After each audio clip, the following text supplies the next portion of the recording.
Though President Trump is now number 47, there have been only 45 people to hold that office because 2 of them held it twice. Given the divisiveness and attacks going on today, I thought it would be appropriate to have a quote from Teddy Roosevelt, our 26th US president. The man in the arena speech was given in France on April 23rd, 1910. He said, "It is not the critic who counts, not the man who points out how the strong man stumbles or where the doer of deeds could have done better.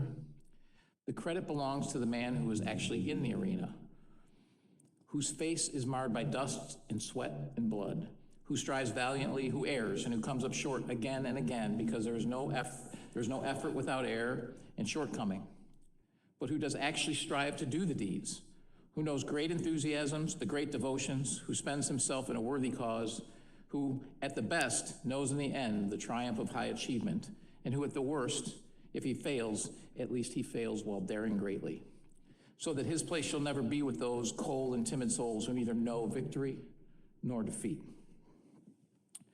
So thought about those comments, and then I thought it might be more interesting to finish and share some quotes from the person whom I consider to be the best president of my lifetime, Ronald Reagan. Here are just a few. Government's view of the economy could be summed up in a few short phrases. If it moves, tax it. If it keeps moving, regulate it. And if it stops moving, subsidize it.